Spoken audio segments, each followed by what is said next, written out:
Hoje a gente vai falar uma perspectiva principalmente do direito internacional, né? Então a gente vai falar aqui sobre o regime climático internacional, a obrigação e a obrigação de mitigar, principalmente a obrigação de mitigar. Tem diversas obrigações que decorrem, né, desse regime internacional. A gente vai falar do regime como um todo e mais especificamente da obrigação de mitigar. Para passar o slide aqui, muito bem. Então, me apresentando brevemente, né, eu sou advogado e também sou geógrafo, eu sou diretor técnico da Laclima, eu tenho um doutorado em alterações climáticas e política de desenvolvimento sustentável pela Universidade de Lisboa, e esse doutorado foi feito em cotutela, em dupla titulação com a Universidade de São Paulo, na área de direito ambiental. Eu também tenho um mestrado e sou bacharel pela USP, meu bacharelado também em geografia pela USP. Eu sou conselheiro da Youth Climate Leaders, a YCL, também convido todos a conhecer o trabalho da YCL, que também é uma organização não governamental que trabalha na formação de lideranças de juventude. Faço parte, né, sou monitor, um dos monitores do grupo de pesquisa em Direito Ambiental, Economia e Sustentabilidade, o GPDAS, da Faculdade de Direito da USP, e também sou colunista do Um Só Planeta, da Globo.com. Ficam aqui também o meu contato de e-mail, caso vocês queiram também tirar alguma dúvida que surja depois, estou à disposição. E também, quando eu compartilhar essa apresentação, vocês vão ter acesso também podem clicar nesse link para ter o meu LinkedIn, mas também fiquem à vontade para me adicionar, também é um outro espaço que a gente pode continuar essa conversa que a gente inicia aqui hoje. Bem, então, acho que um primeiro ponto para começar é que a gente vai falar da mudança climática no sistema do direito internacional, né? E quando a gente fala de mudança climática, a gente está falando, na verdade, de muitas coisas ao mesmo tempo, né? As mudanças climáticas, elas são, na verdade, um tema interdisciplinar por essência, né? Em geral, ela é tratada como um tema de meio ambiente, né? Então, na nossa perspectiva aqui hoje, ela ocupa uma posição central dentro desse tema do meio ambiente, mas ela é muito mais que isso, né? Ela é transversal em diversos outros temas. Ele é um tema transversal dentro do comércio internacional, né? Isso foi um tema muito em evidência agora na Conferência de Bonn, no meio do ano. Eu vou abordar um pouco especificamente sobre isso, mas exemplos, né, de como esses outros círculos, além do meio ambiente, têm a ver com mudança climática. Uma das questões envolvendo recentemente as negociações agora em Bonn foram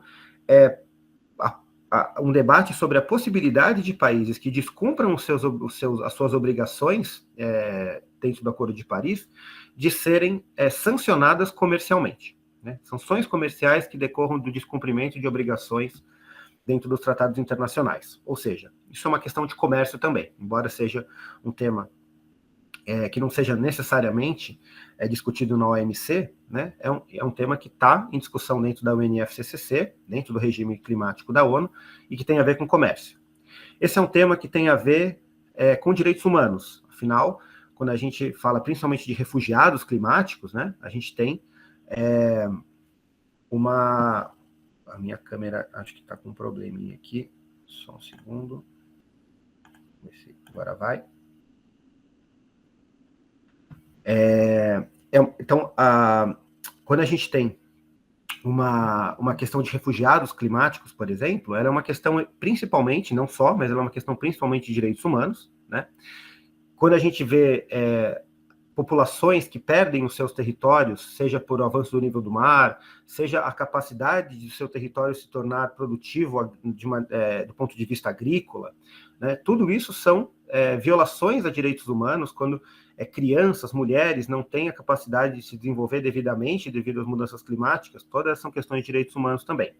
Então, principalmente o tema de transição justa e adaptação dentro do regime de mudanças climáticas da ONU também falam bastante sobre direitos humanos. E isso é uma questão de segurança também, né? Porque quando a gente está falando sobre em alguns territórios a gente pode ter, por exemplo, redução de chuvas, né? Redução de disponibilidade de água, a gente pode ter países que são vizinhos entrando em conflito pela soberania de recursos hídricos, pela pela vazão de bacias hidrográficas que são compartilhadas por mais de um país. Então, isso pode, né, os conflitos que decorrem principalmente da base de recursos, né, eles podem ser agravados por questões de mudanças climáticas. Então, conflitos que já são questões de segurança, né, então a gente pode ter um bom exemplo na questão de Índia, Paquistão, né, que são países que têm conflitos ali étnicos, mas também tem conflitos por recursos hídricos de bacias hidrográficas compartilhadas. A partir do momento que a gente tem os recursos hídricos ficando mais escassos, esses conflitos ficam potencialmente mais perigosos. Então, aqui são só exemplos de como a gente pode identificar que as mudanças climáticas, elas são, de maneira central, uma questão de meio ambiente, mas elas também são questões de direitos humanos, questões de comércio, questão de segurança, e a gente poderia pensar em outros círculos aqui também, né, outros temas que são tutelados pelo direito internacional, como o direito das crianças, por exemplo, que são, de alguma maneira, impactados pelas mudanças climáticas. Então, a gente vai falar especificamente dela, de um regime, né, especificamente criado para cuidar das mudanças climáticas dentro do direito internacional, mas a gente tem também uma série de outros regimes que também podem e devem, né, tutelar as mudanças climáticas dentro das suas especificidades. Muito bem. Falando especificamente sobre esse regime, né, tem algumas datas importantes, a gente vai passar por todas elas, né, mas aqui é só para a gente ter uma visão geral de alguns pontos em que aconteceram coisas um pouco mais relevantes dentro da formação e do desenvolvimento desse regime. Então, a primeira é a Conferência de Estocolmo. Eu acho que sempre que a gente tem uma aula de direito internacional, geralmente ela começa a partir disso aqui, né? A partir da Conferência de Estocolmo. Ela não é o começo do direito ambiental internacional, porque questões de direito internacional já vinham sendo debatidas por países antes disso, né? No século XVIII, no século XIX. Mas a Conferência de Estocolmo, ela tem um principal diferencial, que é o fato de que, pela primeira vez, chefes de Estado se reuniram para falar especificamente sobre meio ambiente, né? Quando a gente teve outras conferências, né, principalmente antes da Primeira Guerra, depois, entre guerras, depois da Segunda Guerra, durante a Guerra Fria, conferências internacionais entre chefes de Estado aconteceram sucessivamente. Mas a conferência, eventualmente, né, questões de meio ambiente eram abordadas nessas reuniões. Mas a Conferência de Estocolmo, ela foi a primeira em que, de fato, o meio ambiente foi a pauta, o tema central do encontro. Depois, 20 anos depois da Conferência de Estocolmo, a gente tem a ECO 92, ou a Rio 92, que até hoje é a principal conferência internacional sobre meio ambiente, né? Essa conferência, ela tem um grande marco, né, de ter amadurecido essas discussões ambientais que se iniciaram na Conferência de Estocolmo, e dentro de um contexto geopolítico muito diferente, né? Então, quando a gente estava na Conferência de Estocolmo, na década de 70, no meio da Guerra Fria, tinha um contexto específico da década de 70, que era a descolonização, principalmente dos países africanos, né? E ali existia uma discussão sobre a soberania sobre os recursos naturais. Então, esse é um dos principais pontos abordados na Conferência de Estocolmo. Se vocês pegarem a Declaração de Estocolmo, vocês vão ver que essa é uma questão muito importante. Soberania sobre recursos naturais. Esse é um ponto muito importante ali. E também o direito ao desenvolvimento, porque ali já se tinha uma ideia de que se desenvolver, né, do ponto de vista econômico, em alguma medida significava poluir. E essa poluição, em muitos casos, era transfronteiriça. Então, a Conferência de Estocolmo, ela teve um objetivo muito específico de manter soberania desses novos países que estavam se tornando independentes pelos seus próprios recursos naturais, e também esse direito ao desenvolvimento, que, em outras palavras, naquele contexto, significava também um direito de poluir, né? A ECO 92, a Rio 92, ela já acontece num contexto diferente, porque fazia pouco tempo que tinha caído o Muro de Berlim. Então, a gente tem uma mudança geopolítica nesse momento, em que o mundo deixava de ser dividido entre leste e oeste, entre o mundo capitalista e o mundo socialista, entre aquela clássica divisão de primeiro, segundo e terceiro mundo, e ela passa a ser dividida no eixo norte e sul. A gente passa aqui, de fato, a ter a divisão dos países entre dois grupos, países desenvolvidos e países em desenvolvimento. E naquele momento, os países em transição para a economia de mercado, né, que em alguma medida foram se acomodando, ou no primeiro, ou entre os países desenvolvidos ou os países em desenvolvimento. Né?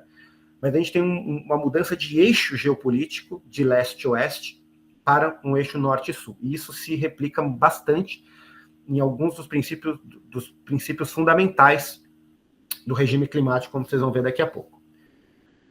Depois e aí, então, em 92, tem 3 tratados internacionais muito importantes que são assinados, que são abertos para assinatura durante a Rio 92. Um deles é o que a gente vai falar especificamente hoje, que é a UNFCCC, que é a Convenção Quadro das Nações Unidas para as Mudanças Climáticas, mas também tem outros 2 tratados muito importantes, a Convenção da Diversidade Biológica e a Convenção sobre Desertificação.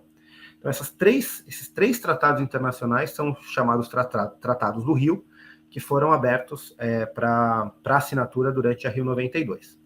Falando especificamente agora sobre a UNFCCC, né, a Convenção do Clima, esse foi um tratado que foi aberto à assinatura em 92, mas ele entrou em vigor em 94. E por causa disso, a gente vai ter em 95 a primeira COP. Né? A COP 1 acontece em 1995. E a gente tem, desde então, todos os anos, as COPs anualmente acontecendo no clima. Né? A Convenção do Clima tem COPs anuais, a Convenção da Biodiversidade, por exemplo, tem COPs bianuais, né? Mas a gente teve desde 95 COPs em todos os anos, exceto em 2020, que devido ao Covid, na COP 26 foi adiada para 2021. Né? Na COP 30, se não tivesse sido o Covid, a COP 30 teria sido a COP do ano passado, né? Que são 30 anos depois da COP 1. Né? E aí, algumas COPs são especialmente importantes, e aqui são 3 que são especialmente importantes. A COP 3, de 97, a COP 15, em 2009, e a COP 21, de 2015. A COP 3, ela é a COP da assinatura do Protocolo de Quioto, né? E o que o Protocolo de Quioto traz de diferente em relação ao UNFCCC? E no próximo slide eu vou explicar qual é a relação entre esses tratados internacionais, né? Como eles interagem entre si. Mas hoje existem 3 tratados internacionais dentro do regime climático da ONU. A própria UNFCCC, o Protocolo de Quioto e o Acordo de Paris.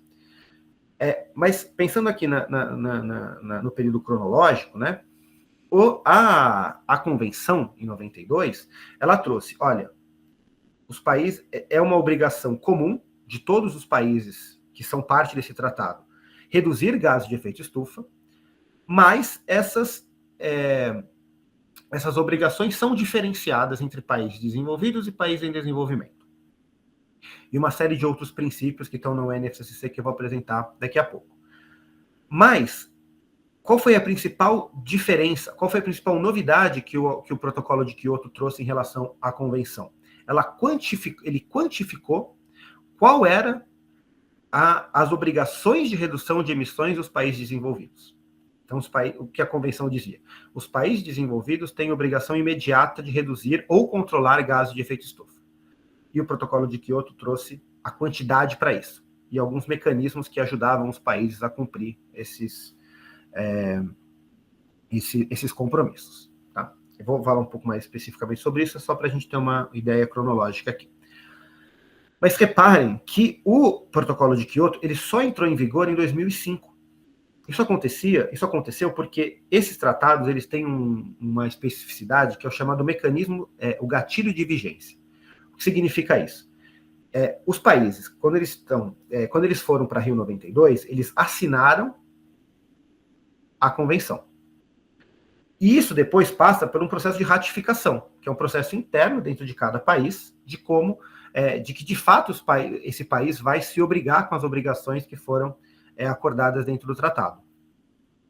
todos esses tratados, né, tanto a Convenção, quanto o Protocolo de Quioto, quanto o Acordo de Paris, tem um gatilho de vigência que significa o seguinte: uma certa quantidade de países deve ratificar o tratado, e só depois que essa determinada quantidade de países ratificar o tratado, aí sim a gente vai ter o tratado entrando na sua vigência internacional, né? No caso aqui do Protocolo de Quioto, era uma determinada porcentagem de países em relação às suas emissões históricas. Então, agora eu não sei exatamente quais são os números, né? Mas os Estados Unidos, historicamente, representaram 25%, X% das emissões históricas.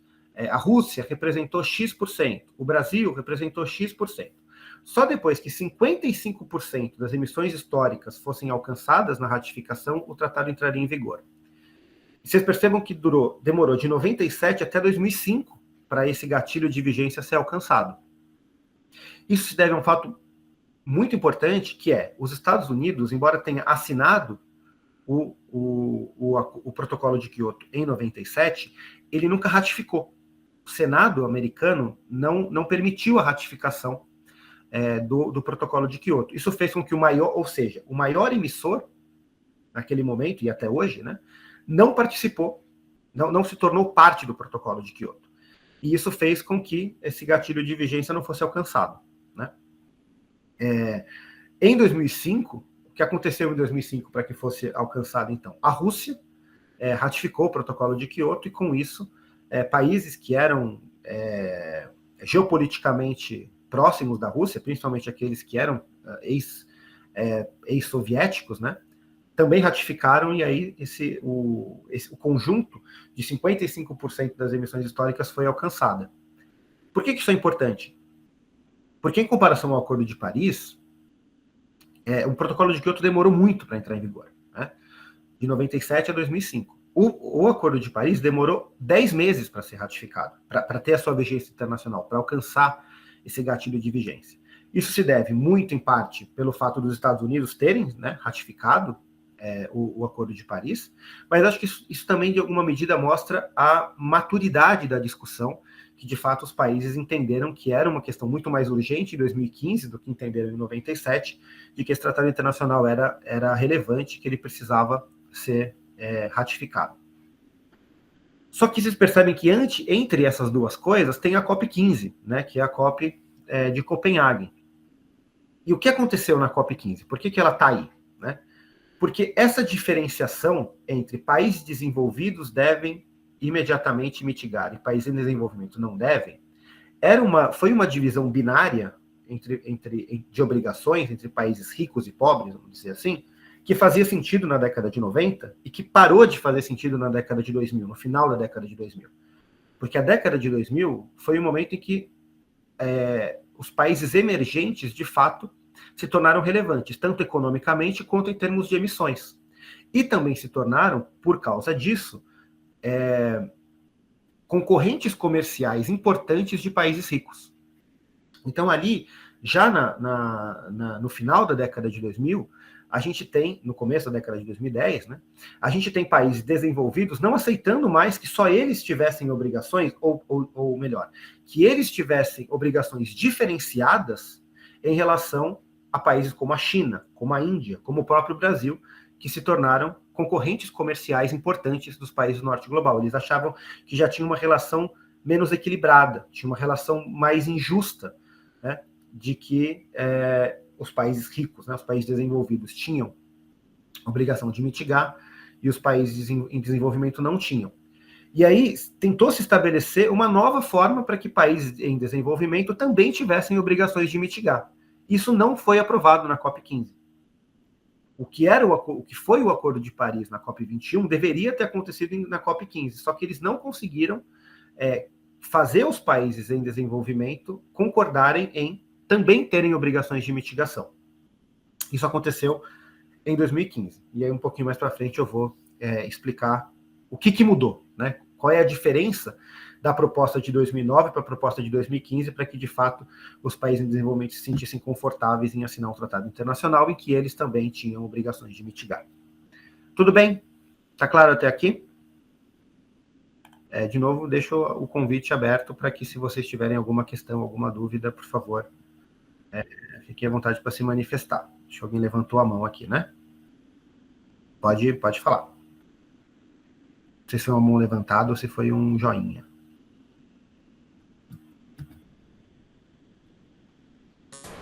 Acho que a pessoa quis fazer só um joinha aqui, não que apagou logo em seguida.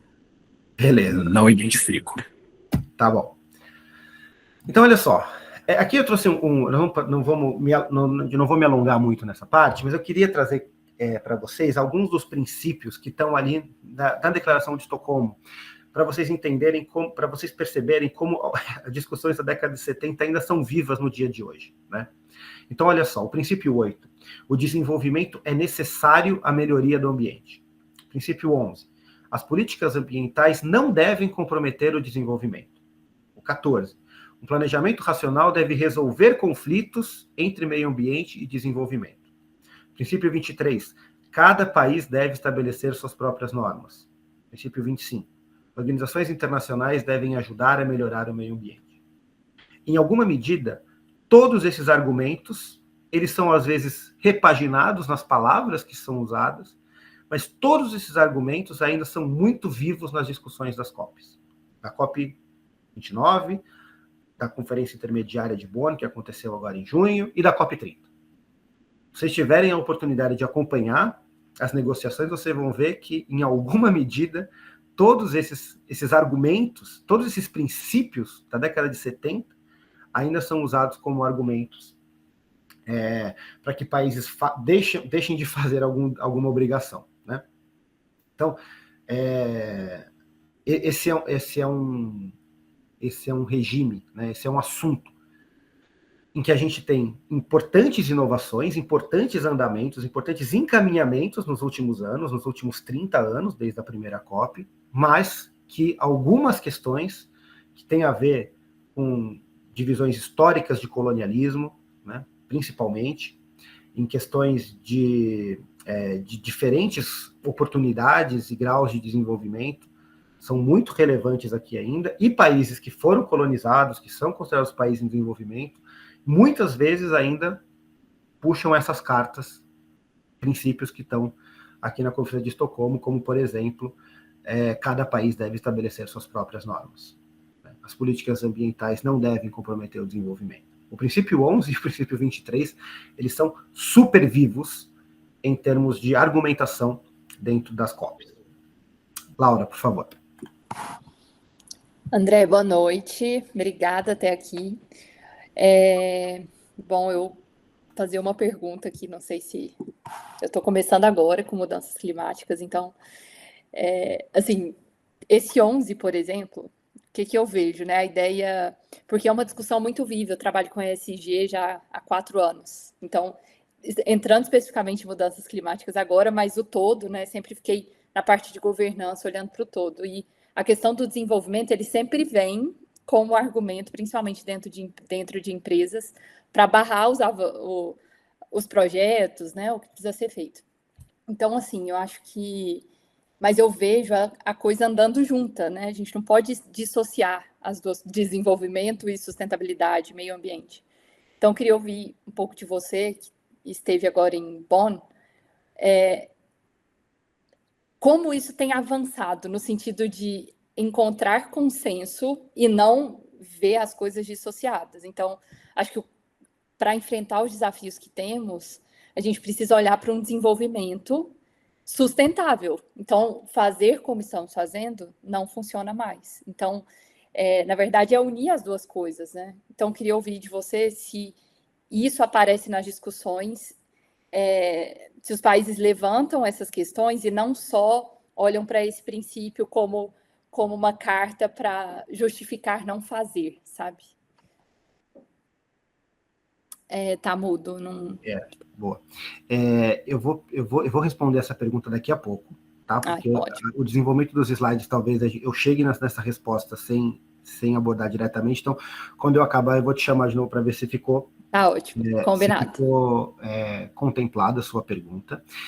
Mas assim, eu acho que, além do ponto internacional, eu vou só fazer um breve comentário, porque isso vai sair do nosso escopo aqui, mas a gente vai ter essa semana, provavelmente, a discussão da nova lei do licenciamento ambiental no Brasil, que é exatamente isso, né? Quem quer flexibilizar o licenciamento ambiental, né, as forças políticas que querem flexibilizar o licenciamento ambiental, e na minha opinião, isso é praticamente acabar com o licenciamento ambiental, caso o projeto de lei seja aprovado como ele está agora, né, ele é exatamente essa discussão, como se o direito, como se a preservação, a proteção do ambiente fosse necessariamente um óbice, um entrave ao desenvolvimento, né? Essa é a discussão que vai ser, exatamente esse argumento do princípio 11, que vai ser usado reiteradamente no Congresso para aprovar esse PL, que na prática desmonta completamente o licenciamento ambiental, né? Então, acho que talvez dentro do contexto dessa semana, né, esse é o melhor exemplo que eu posso te dar de como isso se dá na prática, né? Mas acho que, do ponto de vista internacional, das relações internacionais entre os países, as negociações, isso vai ficar um pouco mais claro também nos próximos slides. Mas depois, no final, eu quero que você me confirme se a sua dúvida foi contemplada, tá bem? Tá ótimo, obrigada. Muito bem. Indo, então, para 92, né, para o NFCCC, que é um dos tratados internacionais que decorrem da Rio 92. Então, percebe que eu coloquei aqui que ela é de 92, mas eu coloquei entre parênteses 94, que é quando ela entrou em vigência internacional, né, quando ela alcançou o gatilho de vigência. E acho que uma das principais questões é o que é uma convenção quadro, né? E o NFCCC em inglês é United Nations, então ela está dentro do regime da ONU. Framework, que é quadro, moldura. Convention on Climate Change. Então, esse F da UNFCCC, que remonta a uma estrutura de quadro, a uma estrutura de moldura, ela tem uma questão muito específica dentro do direito internacional, né? O que significa isso? A Convenção Quadro, ela estabelece uma moldura de regulamentações consensuais, a partir do qual outros regulamentos mais específicos são realizados ao longo do tempo, conforme haja consenso durante as conferências das partes, que são as COPs, né? Então, eu acho que um jeito didático de entender como esse regime se estrutura nos seus diferentes tratados internacionais é fazer uma analogia com o sistema jurídico nacional, né? Então, a UNFCCC, ela está para o regime internacional, para o regime nacional, como se ela fosse a Constituição. Ela é um pouco mais principiológica, ela não tem exatamente obrigações muito concretas que os países devem cumprir, mas ela estabelece os parâmetros para que essas obrigações sejam estabelecidas. E a partir de então, as conferências das partes, que é a instância decisória máxima dentro do regime, ela pode estabelecer outros tratados internacionais com obrigações mais específicas para as partes. Tratados internacionais que também têm que passar por um processo de assinatura e ratificação. Então, nessa analogia, o Acordo de Paris e o Protocolo de Quioto, eles funcionam como eles fossem as leis, né? Porque eles também colocam obrigações mais específicas para os países. E as decisões das COPs, elas funcionam como se elas fossem os decretos. Elas são mais executivas. Elas regulamentam a forma como os tratados internacionais vão ser cumpridos. E depois a gente tem outras decisões, declarações das partes, que não são necessariamente, como é que eu vou dizer? Elas não são exatamente vinculantes, então elas funcionam dentro dessa analogia como se fossem resoluções e portarias, né? Mas acho que esse é um jeito interessante da gente entender que nós temos 3 tratados internacionais, né? Um deles é o guarda-chuva, e esse é um outro ponto importante, né? No direito internacional, a gente não tem, embora a gente chame isso de, entre aspas, lei internacional, elas não são exatamente leis, porque elas não são fruto de um processo legislativo, como acontece dentro de jurisdições nacionais. Elas são todas de natureza contratual. Todas as leis internacionais têm natureza contratual, são tratados, né? Então a gente tem aqui estão sob a convenção do clima, estão sob as regras do clima, têm obrigações perante a obrigação do clima, os países que, por sua vontade própria, assinaram e ratificaram esse tratado. E como qualquer tratado, quando você acha que não faz mais sentido para você, você pode se retirar dele também, como também vamos falar isso um pouco mais para frente, os Estados Unidos está se retirando do Acordo de Paris, né? Então, isso é possível. O país fala essa regra eu não quero mais cumprir, eu vou me retirar desse tratado. Tem um processo para que isso seja feito também.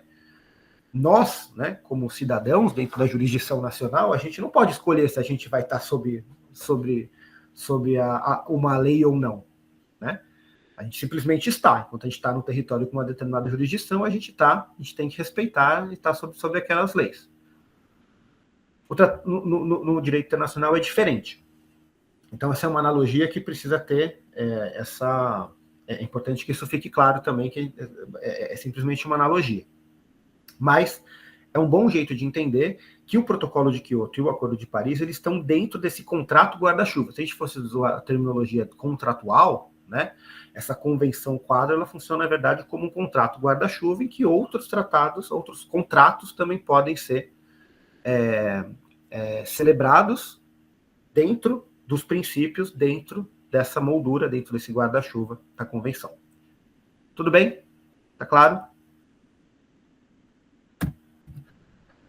Ainda especificamente sobre a convenção, eu trouxe uma parte principiológica dela, muito importante, que realmente é talvez o principal pilar desse tratado internacional, que é o princípio das responsabilidades comuns, porém diferenciadas, né? E dentro, na tradução do tratado, as partes, esse aqui é a tradução oficial, né, conforme o tratado foi ratificado no Brasil. Então, as partes devem proteger o sistema climático em benefício das gerações presentes e futuras da humanidade, com base na equidade e em conformidade com suas responsabilidades comuns, mas diferenciadas e respectivas capacidades. O que significa isso? O que significa terem responsabilidades comuns? Todos os países, dentro das suas respectivas capacidades e responsabilidades históricas, devem fazer a sua parte. Ou seja, todo mundo, em alguma medida, tem que reduzir as emissões de gases de efeito estufa. Mas essa obrigação não é igual para todo mundo. Essa obrigação é diferenciada. Diferenciada segundo critérios de responsabilidade histórica e segundo critério das suas respectivas capacidades também. Isso é interessante, a parte das respectivas capacidades, porque ela traz um caráter de atualidade para isso. Ou seja, a China é um país que, de fato, foi um país colonizado, né, cujo processo de industrialização aconteceu só no século XX, enquanto o Reino Unido, por exemplo, se industrializou no século XVII, boa parte da Europa no século XVIII, algumas partes da América Latina já iniciaram um processo no século XIX, mas a África e alguns países da Ásia iniciaram, de fato, só no século XX, só depois da Segunda Guerra Mundial, inclusive, né? Só que são países que, por diversos motivos, se tornaram países relativamente ricos hoje, em termos de PIB, né? Em termos de capacidade de produção de riqueza. Então, não é só a questão histórica que deve ser considerada, mas a capacidade de agir. Então, hoje, a gente tem uma diferenciação, né? Então, a China não tem uma responsabilidade igual à dos Estados Unidos, por exemplo, né? Porque ela, em termos históricos, ela começou muito depois a emitir, mas em termos das suas atuais capacidades, ela não tem uma obrigação que é igual a um país como o Paraguai, por exemplo. É um país que também foi colonizado, é um país que também teve dificuldade de industrialização, mas que também, por suas diversas particularidades históricas, hoje tem menos capacidade de agir do que a China. Então, esse é um ponto interessante, que traz não só o critério da responsabilidade histórica, mas também o critério atual de capacidade de agir. Mas, lá em 92, né, o critério principal foi de responsabilidade histórica e não de capacidade. E nesse critério, o mundo foi dividido em dois grupos, em duas caixas. Dentro do anexo 1 ficaram os países desenvolvidos, os países que estão em marrom no mapa, e fora do anexo 1 ficaram os países em desenvolvimento. O que a convenção dizia? Esses países do anexo 1 têm obrigações imediatas de reduzir ou controlar as suas emissões. Por que eu digo controlar, além de reduzir? Porque alguns países, como é o caso do Canadá, por exemplo, tiveram obrigações imediatas de reduzir as suas emissões. A Austrália teve obrigações imediatas de reduzir as suas emissões. Portugal, por exemplo, foi um país que ainda podia aumentar um pouco as suas emissões, mas controlar até um patamar controlado, até um patamar definido. Então, Portugal é um exemplo, a Grécia também, são exemplos de países que ainda podiam aumentar suas emissões. Então não era uma obrigação de reduzir, mas era uma obrigação de controlar, né? Mas tudo isso ainda dentro do anexo 1. O Brasil, por exemplo, como país não anexo 1, era um país que não tinha obrigação nenhuma imediata, ou seja, deveria fazer o que lhe coubesse, o que fosse possível dentro das suas capacidades, mas não tinha nenhuma obrigação imediata, muito menos quantificada, de reduzir naquele momento. Então, eu trouxe aqui exemplos concretos que estão na convenção do que são obrigações comuns, né? Então, o que todos os países tinham que fazer? Formular e manter políticas que contenham medidas de mitigação, cooperar no desenvolvimento e transferência de tecnologia, adaptação e conservação florestal, considerar ações relacionadas ao combate às mudanças climáticas nas tomadas de decisão política e econômica, ou seja, todos os países, independente do seu grau de desenvolvimento, tinham que fazer isso dentro das suas especificidades. Mas aí tem algumas obrigações que aí sim eram diferenciadas. O que o anexo 1 tinha que fazer? Adotar políticas de limitação de emissões, comunicar essas ações de emissões, e prover recursos aos países em desenvolvimento. Isso é financiamento climático, né? E o que era obrigação dos países não anexo 1? Adotar medidas de mitigação que estiverem de acordo com suas capacidades, aí o critério da capacidade de novo, levando em conta que o desenvolvimento econômico e social e a erradicação da pobreza são suas prioridades primordiais e absolutas. De novo, a gente está pegando princípios lá de Estocolmo, que foram trazidos para cá, né? E colocando, por exemplo, então, como que se aplica essa questão de que erradicação da pobreza são prioridades primordiais e absolutas? Alguns países, por exemplo, países do norte da África, como o Egito, como o Marrocos, eram países que dependiam do petróleo para gerar riqueza e a partir daí, tirar a sua população da pobreza. Qual era o contexto? Foram países colonizados, foram países cuja população não pôde enriquecer pelo fator de colonização, e agora que eles são soberanos pelos seus recursos naturais, eles podem usar esses recursos naturais, ainda que emissores, para se desenvolver e para se enriquecer e para, portanto, erradicar a pobreza do seu povo. Essa é a lógica do negócio. Então, países em desenvolvimento ainda podiam continuar, inclusive aumentando as suas emissões, porque para eles, devido à responsabilidade histórica, não era deles a obrigação imediata de reduzir os gases de efeito estufa, mas sim dos países desenvolvidos. E eles ainda tinham o direito de continuar aumentando as suas emissões. Então é desse modo que, no contexto da convenção, se formaliza, em termos de diferenciação das obrigações, esse princípio das responsabilidades comuns porém diferenciadas. Diga lá. Você levantou a mão, por favor. Oi, André. Uma dúvida bem rápida, espero. O fato dos Estados Unidos saírem do Acordo de Paris faz com que ele não cumpra também as obrigações da UNFCCC, uma vez que a UNFCCC, por analogia, seria uma Constituição? Ótima pergunta, Stella. Não. Eles estão saindo só do Acordo de Paris. Eles continuam sendo partes da Convenção.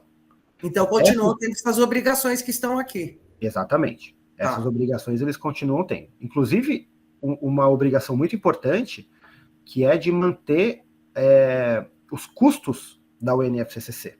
Os custos da COP, o custo do secretariado, né? É uma outra questão se eles vão cumprir essa obrigação ou não. Eu Certo.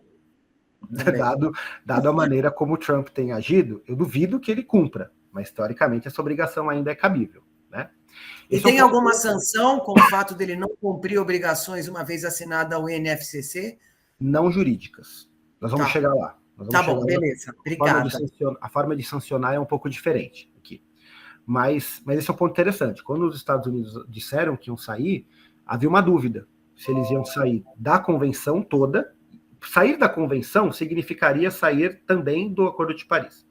Mas não foi essa a medida que eles adotaram. Eles saíram do Acordo de Paris, mas não saíram da convenção. Eu vou falar um pouquinho especificamente sobre isso também, mas foi uma pergunta muito boa, porque, de fato, ela não é óbvia, né? Então, os Estados Unidos permanecem na UNFCCC até que eles iniciam o processo específico para a saída também nesse tratado. Mas eles saíram só do Acordo de Paris, lembrando que do Protocolo de Kyoto eles nunca foram parte. Eles foram signatários, mas eles não foram parte. Não foram parte. Beleza, obrigada, André. Imagina. E aí, para explicar também o que é a COP, né, que é o principal instrumento de tomada de decisão, eu gosto muito de usar essa analogia e eu sempre dou crédito, essa analogia é do Cláudio Ângelo, do Observatório do Clima. Ela está no nosso material que a gente indicou aqui para o curso, né, o Guia para Perplexo do Acordo de Paris. E desde que eu ouvi essa analogia, eu sempre uso nas minhas aulas. Que a COP é uma grande reunião de condomínio. Não sei se vocês já tiveram a experiência sociológica de participar de uma reunião de condomínio, né? Mas ela é muito parecida, né? Só que ela tem algumas especificidades nessa analogia, né? Então, a gente tem um condomínio, vamos imaginar que a gente tem um prédio, né? Nesse prédio, a gente tem... esse prédio é o mundo, né? E cada país é um apartamento, né? Então, a gente tem diferentes classes sociais vivendo nesse condomínio, né? Algumas dessas famílias estão lá há muito tempo, elas vivem nos apartamentos maiores, mais confortáveis, nos andares mais altos. Uma bela vista, uma bela varanda, coisa linda. Outras famílias são os novos ricos. Elas chegaram há menos tempo, mas elas já têm apartamentos relativamente confortáveis ali nos andares intermediários. Mas a gente tem também nesse prédio famílias que estão ali nos andares mais baixos, em apartamentos muito apertados, simples. Em alguns desses apartamentos, nem estruturas mais básicas, sei lá, um banheiro está disponível. Todas as famílias convivem no mesmo prédio. Só que tem uma questão. Esse prédio está ruindo. E o que eles estão discutindo nessa reunião de condomínio? Como vão ser divididos os custos da reforma. Se a gente fosse, de fato, numa reunião de condomínio, quando precisa de uma reforma estrutural no prédio, como é que faz? Pega a quantidade de apartamentos, divide o custo da reforma pelo número de apartamentos, e aí cada condômino vai pagar ali a sua parte. Só que isso aqui seria um absurdo se a gente estivesse colocando os custos da manutenção, né, da Terra, do planeta, simplesmente dividido de maneira igual para os Estados Unidos e para Vanuatu, né? Seria um completo absurdo isso. Então, as COPs, elas têm que entender quem vai pagar o quê, quem vai receber o quê e quando. No final das contas, a gente tem um sistema que está em crise, o sistema climático, o ecossistema planetário de maneira geral, né? O sistema Terra, que é a soma de todos os ecossistemas, ele está em crise, ele está em um caminho de colapso, e custa dinheiro reverter isso. Custa dinheiro manter o sistema funcionando. O que é debatido na COP em primeiro lugar, principalmente, como vão ser distribuídos os custos da reforma. Tem alguns autores da literatura que, inclusive, não colocam a UNFCCC como um tratado internacional de meio ambiente. Porque, de fato, se vocês forem ler o tratado, a Convenção do Clima, não tem nenhum termo que remete ao meio ambiente ali. O Acordo de Paris até tem. Mas a convenção não fala de meio ambiente. Ele é um tratado sobre direito ao desenvolvimento, principalmente. Na medida em que países têm o direito de continuar emitindo com base em um direito de desenvolvimento, e também os países precisam exigir que alguns países, né, para que tenham condições de se desenvolver, precisam que outros países parem de emitir, porque senão vai faltar água para eles. Senão vai subir o nível do mar e eles não vão ter mais condições de ter as suas casas, de ter seu território. Pode ter um processo de salinização das bacias hidrográficas conforme o mar avança nos rios. Né? Águas que são doces se tornam salobras. Começa a ter uma mistura da água do mar com a água do rio. E isso se espalha pelo solo, pelo subsolo. Então, assim, é direito ao desenvolvimento, tanto quando a gente está falando de mitigação, quanto quando a gente está falando de adaptação. Eu gosto, embora eu não adote totalmente, mas eu acho muito interessante entender que esse tratado não é sobre meio ambiente, ele é um tratado sobre direito ao desenvolvimento. É muito coerente essa visão. Né? Então, acho que quando vocês tiverem a oportunidade de acompanhar mais de perto a COP30, né, para quem não teve essa oportunidade ainda, é muito interessante entender isso como uma reunião de condomínio, né, porque ali, de fato, a gente consegue pegar nuances. Acho que quase todo mundo já teve a oportunidade de participar de um negócio desse, né, então você consegue entender mais ou menos qual é a dinâmica do que está acontecendo ali. Muito bem, falando agora um pouquinho, e também não vou me alongar super aqui, né, mas para trazer um pouco de contexto sobre cada um dos tratados, né, o Protocolo de Kyoto, ele é de 97, ele foi adotado na COP3, mas ele só entrou em vigor em 2005 pelo gatilho de vigência, e principalmente pelo fato dos Estados Unidos não terem ratificado, esse gatilho de vigência demorou muito para ser atingido, né. Ele adotava um sistema top-down, com metas pré-definidas para um período entre 2008 e 2012. O que significa esse modelo top-down? Isso aqui significa o seguinte: o próprio tratado internacional definia em um dos seus anexos qual era o limite de emissões de gases de efeito estufa de cada um dos países da parte. Vocês estão me ouvindo? Eu dei uma travadinha e voltei. De cada um dos países do anexo 1. Então, essa foi a grande novidade do Protocolo de Kyoto: quantificar a limitação de emissões. E para especificamente o período de 2008 e 2012. Então, o próprio tratado trazia quem eram os países que estavam obrigados a controlar, a limitar suas emissões e quanto deveria ser mitigado. Por isso que é um sistema chamado de top-down, de cima para baixo. Né? Então, os países desenvolvidos passaram a ter compromissos quantificados das suas emissões, tendo o ano de 1990 como linha de base. Então, o que significa isso? O Reino Unido vai ter que reduzir X%, vai ter que ter, até 2008, uma emissão X% menor do que tinha em 90. E depois, em 2012, X% menor do que em 1990. Então, esse era o critério para cada um dos países ali do anexo 1. Só que, além de estabelecer esses compromissos quantificados, ele também estabeleceu 3 instrumentos de flexibilização, 3 instrumentos que ajudavam os países a cumprir essas metas.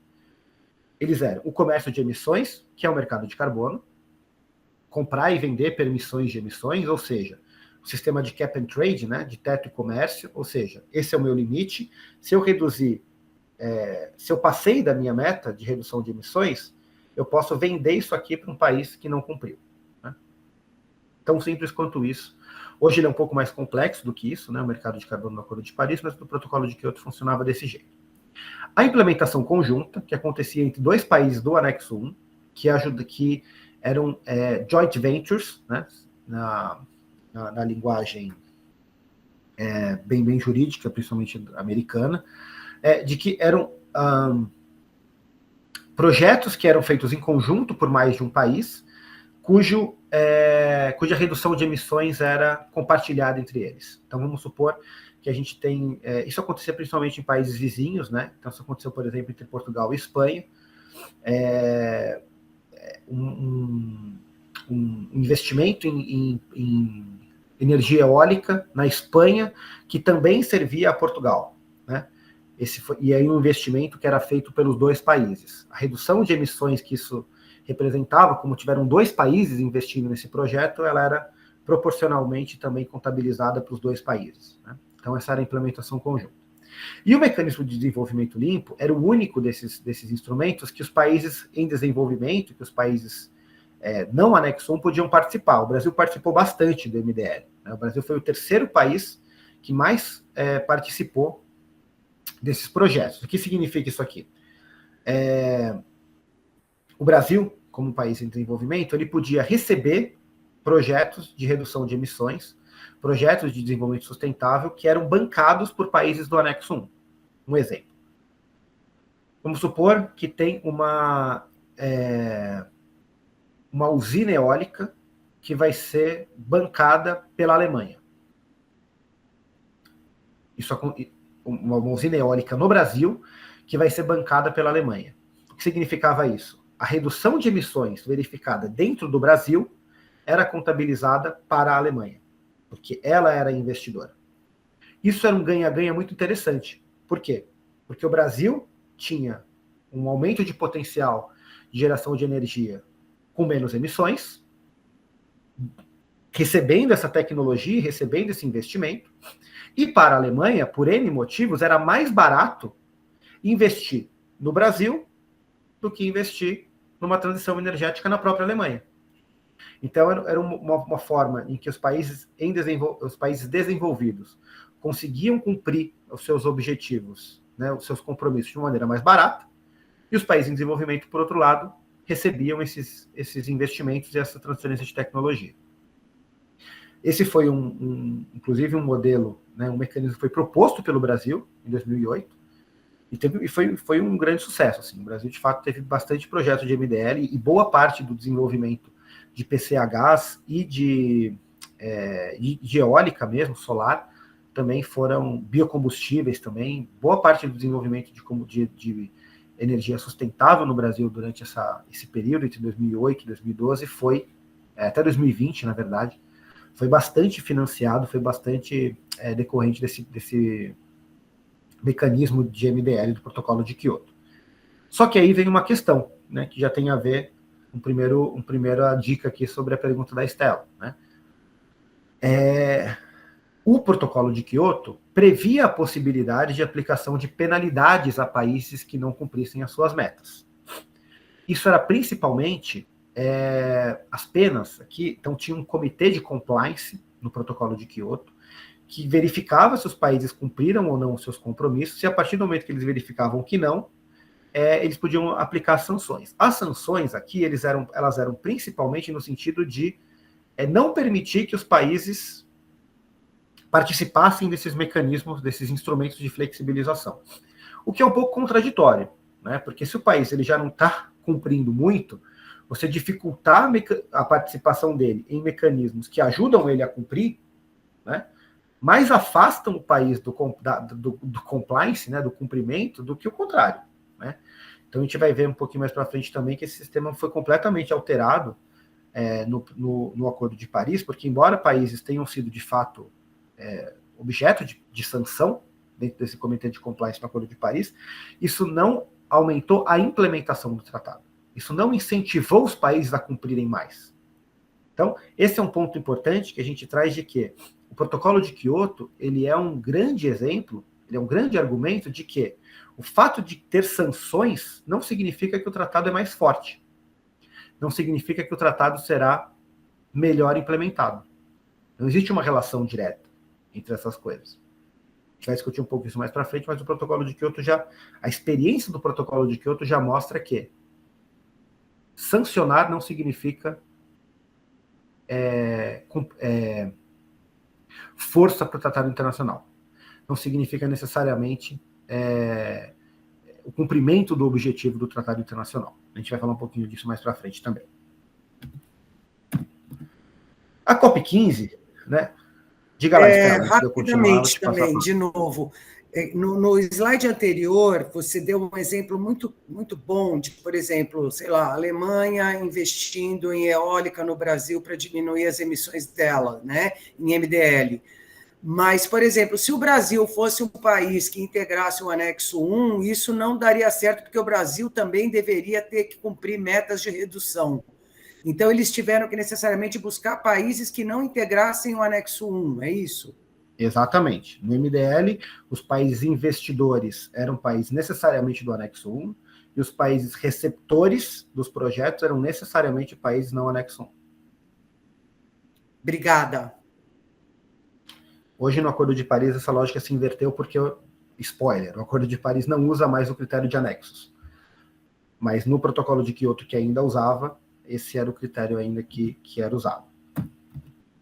Bem, sobre Copenhague, né, eu falei rapidamente sobre ele aí na linha do tempo, né, tem gente que usa Flopenhague, esses são os jovens, né, que usam, porque o verbo flopou, ele é bem recente, né, ele é bem jovem. Então eu vi esse termo de uma pessoa jovem recentemente e trouxe aqui para o meu slide, né, mas muitas pessoas dizem que ele representou um fracasso nas negociações, né. Acho que a gente tem que entender isso aqui de uma maneira crítica, né? O objetivo da COP15 era estabelecer um acordo com compromissos vinculantes para o período entre 2013 e 2020. Por quê? Porque o Protocolo de Quioto colocou um período de compromisso entre 2008 e 2012.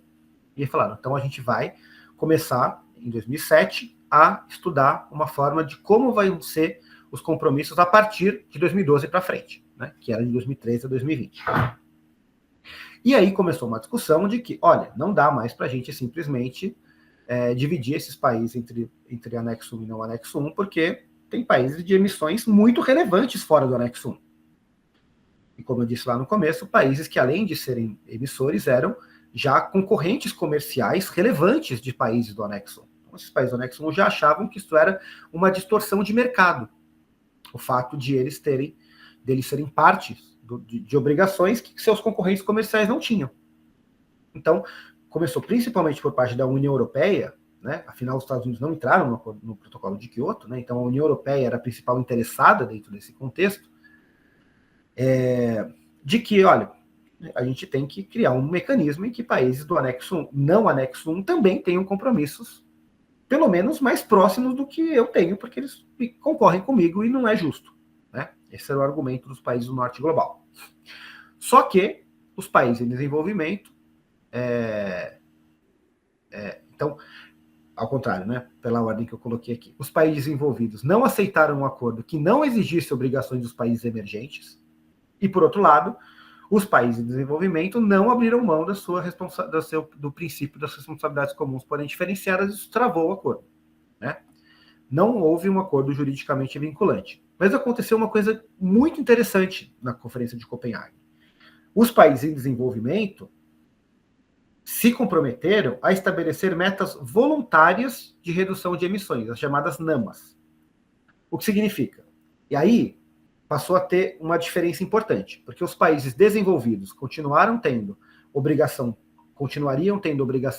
bottom-up, top-down, né?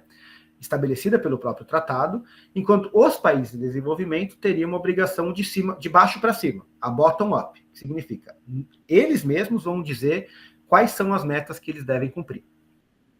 Isso aqui teve uma repercussão importante, porque a Política Nacional de Mudanças Climáticas do Brasil, né, Política Nacional sobre Mudança do Clima, a PNMC, ela é fruto disso aqui. As metas que são adotadas na PNMC são metas que o Brasil apresentou na sua NAMA. Né? Então, isso mostra que o Brasil, de fato, criou mecanismos internos para cumprir essa obrigação. Embora ela tenha sido uma meta voluntária estabelecida pelo Brasil, não lá muito ambiciosa para aquele momento, mas isso trouxe repercussões internas para o Brasil. Então, eu acho que a PNMC do Brasil, ela é um bom exemplo de como, de fato, Copenhague não foi um completo fracasso, porque graças a esse compromisso, como é que eu vou dizer? de metas voluntárias dos países em desenvolvimento, os países, de fato, muitos deles, fizeram políticas internas para cumprir essas metas, e o Brasil é um exemplo disso, né? Ou seja, de alguma maneira, a Conferência de Copenhague, ela trouxe, o Acordo de Copenhague, ela trouxe uma nova forma de diferenciação. Ela subiu um degrau. Então, os países desenvolvidos continuavam tendo suas obrigações top-down, mas os países em desenvolvimento passam a ter algum tipo de obrigação, que ainda que seja voluntária, mas eles passam a ter algum tipo de obrigação, porque eles não tinham nenhuma dentro da lógica do começo do Protocolo de Quioto. E aí a gente chega no Acordo de Paris, né? O Acordo de Paris, ele conseguiu vencer essa barreira que não foi superada em 2009 no Acordo de Copenhague, né? E por causa disso, ele é considerado por muitos, né, inclusive na literatura científica, um milagre diplomático. O Acordo de Paris, ele aconteceu na COP21, né, em 2015, e até hoje, a COP21, ela é o momento histórico em que mais chefes de Estado estiveram sob o mesmo teto. Nunca na história, antes de 2015, e nem depois disso, tantos chefes de Estado estiveram na mesma foto. A foto da adoção do começo, né, da plenária inicial da COP21, onde estavam ali os chefes de Estado, não existe uma imagem na história que tantos chefes de Estado estejam juntos na mesma foto, portanto, sob o mesmo teto, né? Só que ele...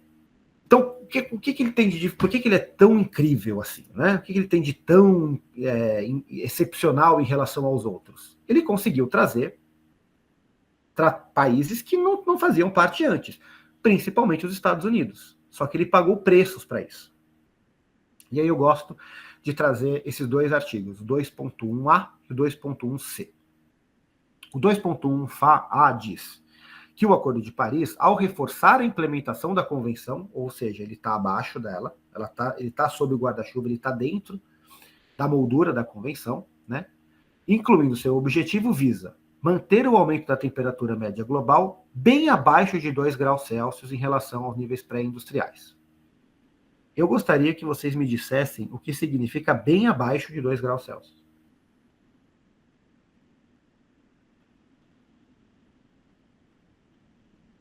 Né? É 1.9, é 1.1, é 0.8. O que acontece, esse é um exemplo clássico, isso acontece em outros, esse é um exemplo óbvio e evidente, mas o Acordo de Paris, em alguns trechos, ele foi propositalmente ambíguo.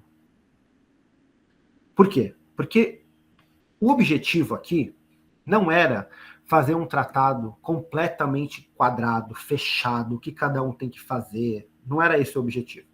Era trazer todo mundo para a mesa.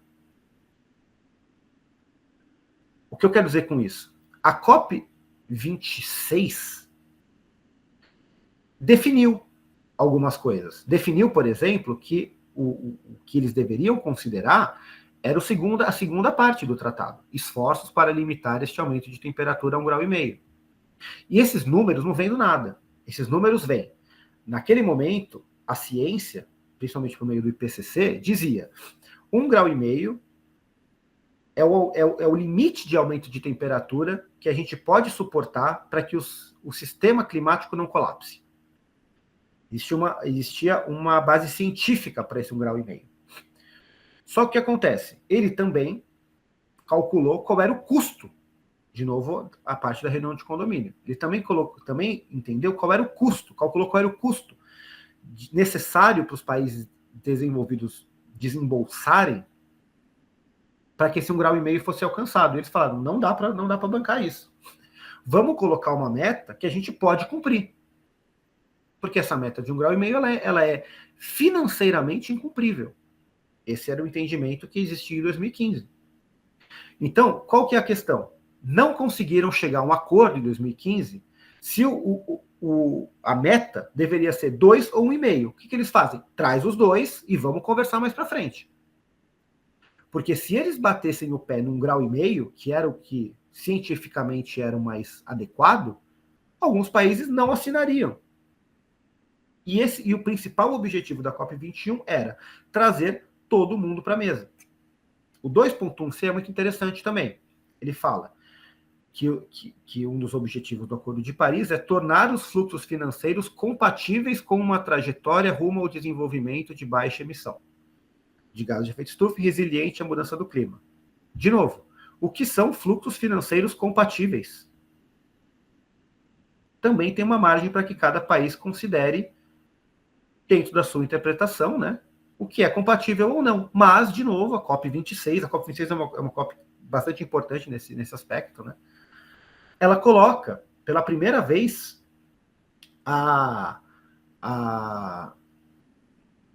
que os países, isso está na decisão da COP26, né, que os países não devem continuar subsidiando combustíveis fósseis. Por quê? Porque subsidiar combustíveis fósseis é incompatível com uma trajetória de baixa emissão de gases de efeito estufa. Essa decisão de que os países não devem mais subsidiar combustíveis fósseis, ela foi possível na COP26 porque o artigo 2.1c deu margem para isso. Então, esses termos, embora eles sejam muito genéricos, embora eles sejam, em alguns momentos, ambíguos, eles abrem margem para negociações que as decisões das COPs depois vão delimitando, vão fechando. Agora, qual que é o aspecto? Não tem consenso nesse momento? Vamos deixar em aberto, vamos discutir mais para frente, mas não vamos perder ninguém na mesa. Porque a partir do momento que um país sai da mesa de negociação, isso sim é uma perda importante para o regime. Então, a linguagem, e aqui é uma técnica jurídica muito relevante, né, de qual é a palavra que vai ser usada, é um balanço muito fino entre vamos manter o máximo de obrigação possível, mas, ao mesmo tempo, vamos manter o máximo de países dentro do regime sentados na mesa de negociação. Não tem muito certo e errado, né? Tem politicamente o que é possível em cada contexto, isso varia em cada ano. Um outro aspecto muito importante, em termos de técnica jurídica, inclusive, né, são as palavras que são utilizadas. Então, em inglês, tem uma importância muito importante, uma diferença muito importante de significado entre os verbos shall e should. O verbo shall, se a gente for traduzir, né, diretamente para o português, ele é o deve. Quando você tem que um país shall alguma coisa, o país deve alguma coisa. E quando você tem o should, um país should alguma coisa, o país deveria fazer alguma coisa. Ou seja, é desejável que ele faça, mas não é obrigatório. Então, em alguns aspectos das negociações, tanto no próprio texto do Acordo de Paris, quanto em todas as rodadas de negociação nas COPs, tem discussões se nós vamos usar o shall ou nós vamos usar o should. E a maioria dos países quer trazer o should, porque ele fala assim, não, vou me comprometer, mas dentro das minhas capacidades. Deveria fazer isso? Deveria. Se eu tiver dinheiro, se eu tiver tecnologia, vocês, países ricos, vão me proporcionar isso? Eu deveria fazer, concordo que eu deveria, mas para isso eu preciso que vocês me ajudem a cumprir esses compromissos. Então, a técnica jurídica, assim, advogados que já trabalharam com contratos, né, sabem quanto esses termos são muito importantes. A definição mais ou menos precisa das obrigações, ela depende de um contexto. Na maioria das vezes, num contrato entre particulares, quanto mais bem definida a obrigação, melhor. Mas no contexto multilateral, não necessariamente, e aqui está um grande exemplo disso, porque existem rodadas de negociação posteriores que definem as lacunas que foram deixadas, muitas vezes, propositalmente abertas. E aí, já partindo para a parte final, eu trago aqui, na verdade, algumas reflexões, né, com bases em limitações do direito internacional do meio ambiente, né? E essa é uma questão. A UNFCCC, o Protocolo de Quioto e o Acordo de Paris são de fato vinculantes? O que significa ser vinculante? A partir do momento que os países se tornam parte de um tratado internacional, é meio óbvio que eles estão interessados em cumprir, né? Eu acho que, trazendo aqui de novo para o nosso contexto individual, do direito civil, por exemplo, eu acho que não existe uma pessoa que assine um contrato, se ele tiver com a sua livre manifestação de vontade, se ele não tiver, de fato, um interesse de cumprir aquele contrato. Né? Os contratos são feitos, em tese, para serem cumpridos. E existe um princípio do direito internacional, que é um princípio do direito contratual, de maneira geral, mas que está na Convenção de Viena sobre os tratados, que é o pacta sunt servanda. O contrato, ele deve ser cumprido de boa fé entre as partes. Ele torna lei entre as partes e deve ser cumprido de boa fé. Ou seja, a partir do momento que um país assina um tratado, se torna parte de um contrato, ele vincula. Uma questão diferente é o que acontece caso ele não seja cumprido. Geralmente os tratados colocam cláusulas de consequências, de punição, né? Para o descumprimento. No caso aqui do regime internacional, né, a gente tem que o cumprimento das metas de ambição das NDCs, então as NDCs são o documento por meio do qual os países apresentam os seus compromissos nacionalmente determinados no Acordo de Paris, né, eles podem variar conforme a vontade política dos governantes. Então, eu vou dar um passo atrás para explicar a NDC. Né, acho que esse é um ponto que faltou aqui antes da gente chegar nesse slide. O Acordo de Paris, ele traz uma mudança importante em relação ao Protocolo de Quioto, que ele se aproxima muito mais do que as NAMAs do Acordo de Copenhague trouxeram. Então, qual foi a grande inovação do Acordo de Copenhague? Os países não anexo 1 vão dizer voluntariamente o que eles podem fazer, quais são as obrigações deles de mitigação. O que o Acordo de Paris fez foi estender esse modelo de responsabilização para todos os países. Todos os países, não importa mais se anexo 1 ou não, eles têm que nacionalmente determinar quais são as suas metas de redução de emissões. Cada país vai dizer qual é a sua meta de redução de emissões. E aí tem um ponto muito importante. Essas metas, elas são nacionalmente determinadas, elas não são voluntárias. Porque o termo voluntária significa que é de cumprimento opcional. E não é. A partir do momento que um país apresenta a sua NDC, apresenta um compromisso, aquilo vincula essa obrigação perante as outras partes. Então, acho que esse é um tema que a gente vê muito, esse termo, que eu particularmente considero um erro, eu e outras pessoas também da literatura, né, científica sobre isso. O Acordo de Paris, ele não é de cumprimento voluntário. As metas são nacionalmente determinadas. Mas uma vez apresentadas, elas são vinculantes. Elas são obrigatórias, elas são de cumprimento obrigatório. Só que tem uma questão. O Acordo de Paris, diferente do Protocolo de Quioto, ele não tem um comitê de compliance punitivo. Ele não pode colocar sanções para os países que descumprem as suas NDCs. Por quê? Primeiro, porque o Protocolo de Quioto mostrou que isso não funciona. Países como, por exemplo, o Canadá e o Japão, que descumpriram as suas metas e foram penalizados pelo Protocolo de Quioto, o que fizeram? Saíram do Protocolo de Quioto. Não renovaram os seus compromissos para o momento posterior. Ou seja, a penalização foi inócua. Qual foi a estratégia adotada no Acordo de Paris? Vamos manter todo mundo na mesa e a gente vai tirar do campo jurídico para o campo político a pressão pela sanção. E aí eu trago uma resposta do que a Estela perguntou lá atrás. Como é a sanção? A sanção não é do ponto de vista político, não é do ponto de vista jurídico, ela é do ponto de vista político. É o que eles chamam, no termo inglês, né, do naming and shaming, do escrutínio. Ou seja, Se um país não cumpre os seus compromissos, ele é politicamente muito pressionado a cumprir. Por quê? Por uma questão ética, eventualmente por sanções comerciais veladas. Tem uma série de formas de sancionar esse país.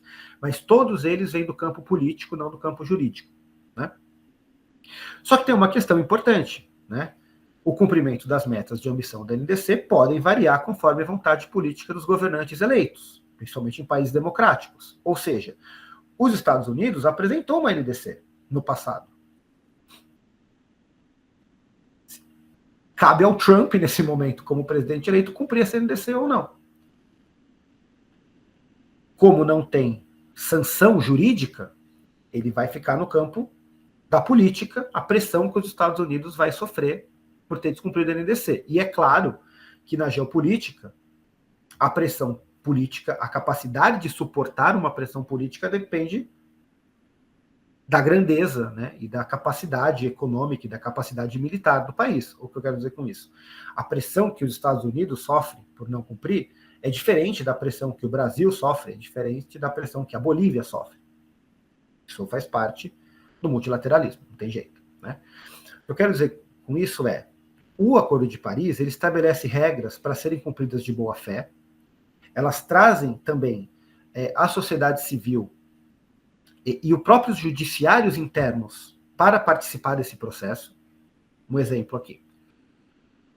Uma das regras do Acordo de Paris é que os países têm que apresentar novos compromissos por meio de NDCs a cada 5 anos. Né? A cada 5 anos eles têm que renovar os seus compromissos. E tem uma regra de que não pode ter retrocesso. A NDC nunca pode ser menos ambiciosa do que a NDC anterior. Né? E o Brasil, por exemplo, fez isso. O Brasil apresentou em 2015 uma NDC, a primeira, e em 2020 apresentou uma NDC menos ambiciosa do que a NDC de 2015. Ela até, teoricamente, ela aparentemente era mais ambiciosa, mas como eles usaram uma metodologia diferente, quando você fazia o cálculo, ela era menos ambiciosa, que é o que foi chamado de pedalada climática na época. Né? Isso foi judicializado internamente no Brasil, porque uma vez que o Acordo de Paris foi internalizado, ele se torna uma norma vinculante dentro do ordenamento jurídico nacional. Inclusive, depois, por decisão do STF, ele foi equiparado a um Tratado de Direitos Humanos, o que dá ao Acordo de Paris um status supralegal, né? Ele fica entre as leis e a Constituição, dentro da hierarquia normativa. E o fato do Brasil, do governo brasileiro, ter apresentado em 2020 uma NDC menos ambiciosa, fez com que o governo brasileiro tivesse descumprido o Acordo de Paris, e isso foi objeto de judicialização interna. Então, o Poder Judiciário do Brasil exigiu que o Poder Executivo apresentasse uma NDC conforme as obrigações do Acordo de Paris. O que eu quero dizer com isso? O fato de não ter sanções pelo descumprimento não significa que isso é vazio. Muito pelo contrário. Ele abre margem para pressões políticas pelos pares, pelas outras partes, e ela também abre margem, aí principalmente em estados democráticos, né, pela judicialização interna. O Brasil é um exemplo de como isso funcionou. No final das contas, o que aconteceu foi que o governo em 2020 não cumpriu, com a troca do governo em 2023 teve um acordo, e o Brasil hoje apresentou uma NDC que de fato é mais ambiciosa que a de 2015. Né? Mas o fato é que, provavelmente, se o governo Bolsonaro tivesse sido reeleito para o próximo período, o judiciário poderia usar mecanismos institucionais nacionais para exigir que o Poder Executivo fizesse uma NDC mais ambiciosa do que era anterior. E aí vem uma outra questão, que aí vai ficar ainda no campo das ideias, porque a gente não teve isso. Né? Mas se o governo descumprisse a NDC, isso em tese também pode ser considerado, isso também é passível de judicialização, porque isso representa um descumprimento do Tratado Internacional, isso que é a responsabilidade do Poder Executivo. Então, o Poder Executivo poderia ser sancionado até eventualmente com um crime de responsabilidade, de novo, estou falando tudo em tese, porque isso nunca aconteceu, mas em tese, o descumprimento da NDC poderia até ser interpretado como um crime de responsabilidade pelo chefe do Poder Executivo. Então, a gente tem, de fato, questões concretas, dispositivos jurídicos concretos que decorrem de um tratado internacional, ainda que internacionalmente ele não tenha mecanismos de sanção previstos. Estela, eu não sei se isso ficou claro pela pergunta que você fez lá para frente, mas eu adoraria ouvir seu comentário. Não, foi muito bom. Eu até complemento com uma pergunta. Por exemplo, hipoteticamente, se o governo Bolsonaro tivesse ganhado as eleições e estivesse hoje no poder, não mudasse as NDCs de modo que ficasse de acordo com o Acordo de Paris, ele poderia sair do Acordo de Paris para evitar uma judicialização interna? Essa é uma boa pergunta. Até poderia, mas o meu entendimento é que o descumprimento do tratado foi feito. Porque naquele momento ele estava sob a regra do tratado. Exatamente. Então o descumprimento se consumou. Né? Então, interessante. Eventualmente, o crime de responsabilidade poderia também se verificar nessa situação. Isso que eu estou falando é em relação ao Acordo de Paris, mas em tese isso se aplicaria em qualquer tratado internacional. Né? Eu estou usando um exemplo muito específico, né? Mas qualquer tratado internacional que tenha sido ratificado pode ser judicializado internamente, afinal, uma vez que ele é ratificado, ele se torna parte do ordenamento jurídico nacional, né? E a partir do momento que o Poder Executivo descumpre um tratado internacional, principalmente deliberadamente, se for comprovado que é deliberado, porque tem uma coisa que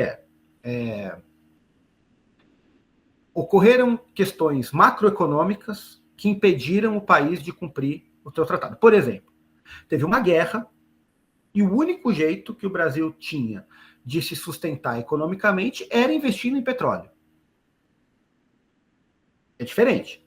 Agora, quando deliberadamente o governo escolhe investir em combustíveis fósseis, em vez de investir em energias renováveis, ou quando o governo deliberadamente resolve abrir poços de petróleo, que está acontecendo agora,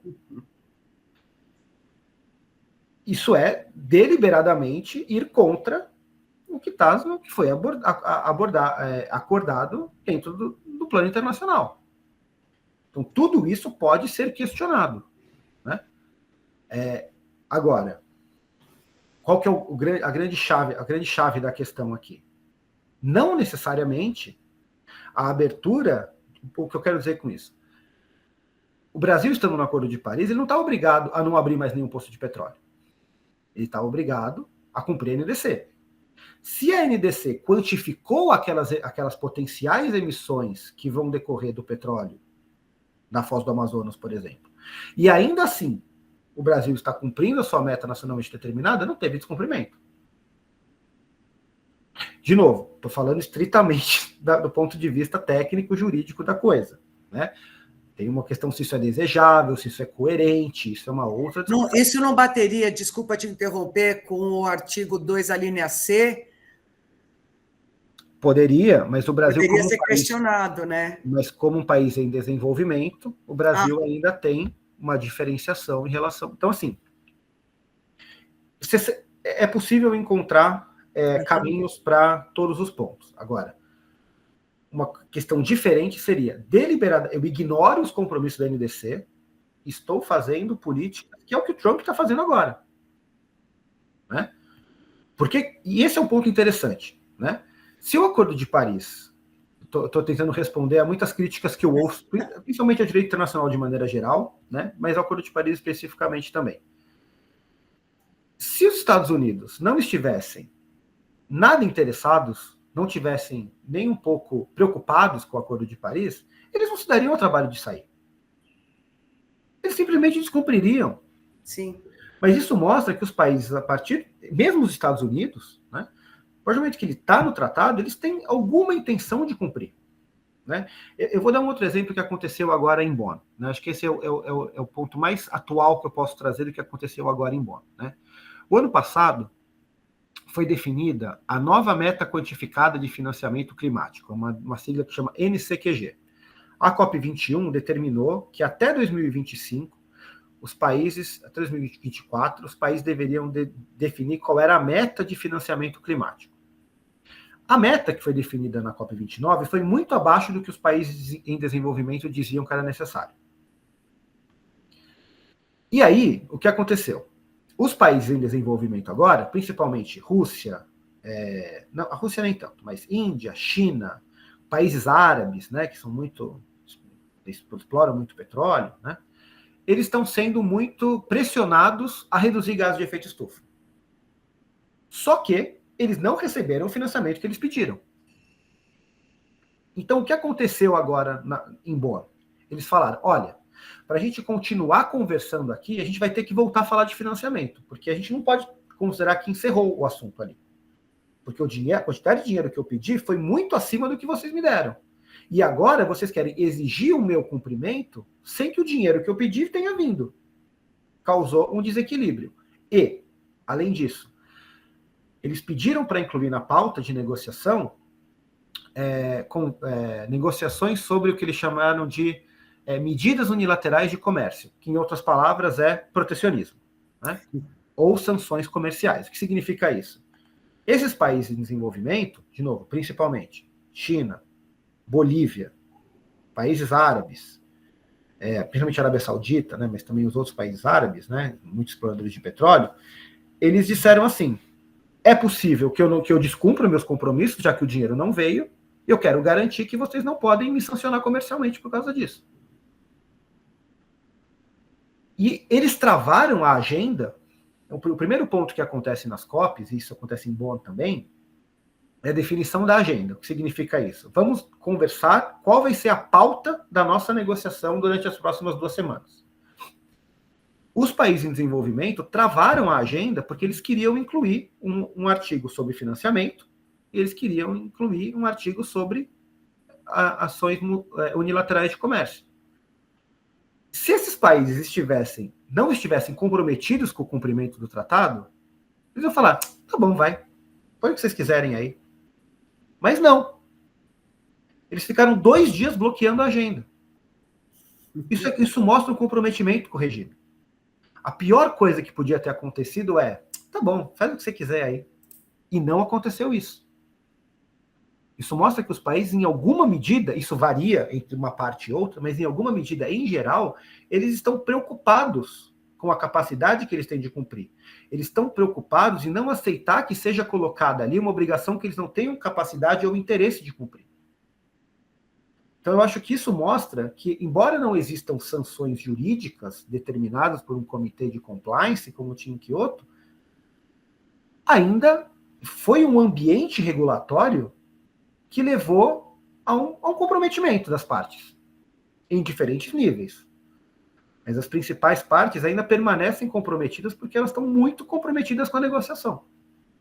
Quando elas deixarem de estar, aí que a gente pode ter um problema sério. Mas, assim, quando isso foi curioso, eu já te passo a palavra, tá, Laura? Mas, assim, quando a gente estava lá na Alemanha agora, a gente ouvia de alguns parceiros nossos de outras ONGs falando, 2 dias já e a agenda não foi adotada, o multilateralismo está muito em crise. Beleza, concordo, em algum momento já foi mais fácil chegar em consensos mínimos. Mas eu acho que o pior cenário era uma adoção de agenda descompromissada. Eu achei isso bom. Eu achei que isso mostrou um engajamento com o regime. Mais do que um bloqueio, eu acho que mostrou um engajamento com o regime. Então, tem formas diferentes de fazer a leitura, né? Talvez eu esteja vendo um copo meio cheio, mas, de fato, eu acho que tem o seu grau de positividade aí, o seu lado positivo, né? O fato de que os países só aceitaram adotar a agenda a partir do momento que eles se sentiram resguardados. Laura, por favor. Bom, André, voltando aqui aos Estados Unidos, você trouxe que as NDCs elas precisam ser atualizadas de 5 em 5 anos. O fato do Trump, né, dos Estados Unidos, terem saído agora do Acordo de Paris faz com que eles não tenham que atualizar. Então, você trouxe que eles não estão vinculados ao acordo, mas a NDC continua vigente. Ok. O fato deles não estarem faz com que eles não tenham que atualizar daqui a 5 anos ou não tem relação? Ou uma vez definido, estabelecido ali o compromisso, eles precisam, ainda que fora do Acordo de Paris, atualizar as NDCs? Boa pergunta. Flávio, eu já te passo a palavra só porque essa pergunta ela teve um grau de complexidade que se eu juntar duas perguntas talvez eu me perca. Mas só, assim, quando a gente estuda o direito internacional mais a fundo, a gente vê que tem algumas categorizações dos tipos de obrigações que estão nos tratados. Né? Tem vários tipos de categorizações. Uma delas, que eu acho que se aplica agora à resposta, é as obrigações materiais e as obrigações procedimentais. Então, o que acontece? O Acordo de Paris, ele só traz obrigações procedimentais. Todas as obrigações materiais são nacionalmente determinadas. Ou seja, quais são as obrigações das partes procedimentais? Apresentar a cada 5 anos novas NDCs, sempre mais ambiciosas. Apresentar a cada 2 anos relatórios de transparência, mostrando o que cada parte fez nos últimos 2 anos. Demonstrar relatórios de financiamento, mostrando qual foi o dinheiro que ele forneceu aos países, né, isso só para países desenvolvidos, né? O dinheiro que ele forneceu a países em desenvolvimento.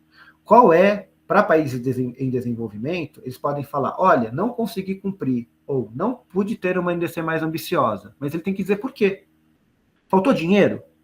Faltou tecnologia? Você precisa dizer o que falta, porque aí os mecanismos vão funcionar para suprir a sua necessidade. Só falar, cumprir porque não deu, isso não é aceitável. Se você não cumprir, ou se você não foi ambicioso o suficiente, tem que explicar por quê, porque os mecanismos se movimentam para cobrir essa lacuna. O que acontece? Saindo do Acordo de Paris, os Estados Unidos não têm que cumprir mais nenhum desses acordos procedimentais. Então, ele não tem que apresentar a NDC, ele não tem que apresentar os relatórios de transparência, só que aí tem um ponto interessante, porque tem alguns relatórios de transparência que são vinculados ao Acordo de Paris, e alguns relatórios de transparência são vinculados à Convenção. Então, em tese, os relatórios de transparência que são exigidos pela Convenção, os Estados Unidos têm que continuar apresentando. Só que a Convenção, ela não traz nenhuma meta específica material. Então, os Estados Unidos não têm meta material para cumprir, e a procedimental que vem no Acordo de Paris, ele também não tem. Né? Então, respondendo a sua pergunta mais diretamente, eu quis tentar dar uma coisa mais completa aqui, para aproveitar para trazer essa parte conceitual, mas, em termos específicos, ele não tem mais que cumprir, ele não tem mais que apresentar uma nova NDC. Se ele descumprir a NDC anterior, o que acontece? Ele pode ser colocado pelas partes como em descumprimento. Qual é a viabilidade, qual é a consequência prática disso? Praticamente nenhuma, né? Afinal, ele já não está mais dentro do tratado. Isso poderia ser judicializado na Corte Internacional de Justiça, mas, enfim, na prática, pouca chance disso dar alguma coisa, mas internamente, em tese, poderia. Só que aí tem uma outra questão, que é a forma como a Constituição americana entende os tratados internacionais é diferente da forma como a Constituição brasileira vê os tratados internacionais. A Constituição brasileira internaliza os tratados internacionais como uma norma jurídica interna, internaliza dentro do sistema jurídico nacional. A Constituição americana não faz isso. Ela interpreta os tratados internacionais de uma outra forma. Então, esse remédio jurídico que eu disse aqui, por exemplo, né, que poderia ter considerado até um crime de responsabilidade, o não cumprimento deliberado da NDC dentro do Brasil, nos Estados Unidos não se aplicaria. Mas isso é uma questão de como o sistema jurídico americano funciona. Né? Então, na maioria das vezes, o remédio é mais interno do que externo. Esse é o ponto, e isso varia muito conforme de país para país. Flávio, por favor.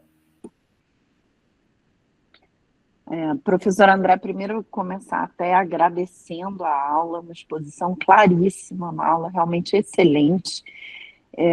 Eu tenho uma pergunta, na verdade, que é uma curiosidade com relação a uma terminologia, a um conceito, na verdade, se ele também está sendo debatido ou refletido nesses tratados internacionais, que é o conceito do antropoceno. Por que eu estou perguntando isso? Porque, embora eu tenha até como formação, né, minha formação é como advogada, mas no momento eu estou fazendo um mestrado em filosofia na PUC, no Rio, sobre a questão ambiental, uma nova linha da filosofia, e aí tenho percebido, não só na filosofia, mas, na verdade, meus colegas que estão na antropologia, na sociologia, na história, e mesmo as ciências naturais, todo mundo discutindo muito os fundamentos para novos pactos, para novos futuros possíveis, em cima das questões relacionadas ao antropoceno, ainda que o termo em si, os próprios geólogos, na verdade, por enquanto, rejeitaram essa terminologia, então ela não é uma nova época geológica assim, formalmente reconhecida, mas do ponto de vista conceitual, é isso que eu tenho visto nas humanidades, o debate muito intenso. E quando eu escuto a parte jurídica dessas discussões do multilateralismo e desses tratados, nunca vejo ninguém realmente ficar explorando essa questão, né, da origem antropogênica dessas mudanças climáticas como sendo algo fundamental aí nesse desenho desses novos pactos. Então, a minha curiosidade, assim, dentro da sua experiência até do conhecimento desses tratados e da experiência aí nas negociações, é se existe um ponto aí de contato ou se realmente a ciência jurídica e essas negociações não estão, na verdade, tão alinhadas assim com esses outros estudos mais de outras áreas das humanidades. Flávia, muito obrigado pela sua pergunta, é excelente, e a minha resposta é, infelizmente, não. O sistema jurídico internacional, a teoria do direito internacional atualmente vigente, ela não está preparada para o antropoceno, né? Então, para quem não conhece esse termo, né, o antropoceno é um termo que alguns cientistas, alguma parte da comunidade científica tem usado como uma nova era geológica, em que as ações humanas são fundamentais para controlar ou para interferir nos ciclos da Terra, né? Isso tanto do ponto de vista biológico, quanto físico, quanto químico até, né? Todos os ciclos biofísicos, bioquímicos e biofísicos são de fato influenciados pela ação humana, né? O direito internacional, ele foi todo pensado para a lógica do Holoceno, né? O ser humano, ele se adapta ao meio que é imposto a ele, e não o contrário, né? O direito internacional foi baseado com base nessas premissas. Considerar que existe o antropoceno, né, que nós estamos no antropoceno, e como você bem disse, ainda foi rejeitado pela Comissão dos Geólogos, né, como uma nova era geológica, significaria realmente mudar as bases principiológicas do direito internacional, baseado na soberania, baseado na primazia da soberania dentro dos seus territórios. Então, não tem essa discussão em relação ao antropoceno, e, de fato, se houvesse, a gente teria não só uma mudança nas bases da UNFCCC, do regime climático da ONU, mas também nas bases do direito internacional do meio ambiente de maneira geral.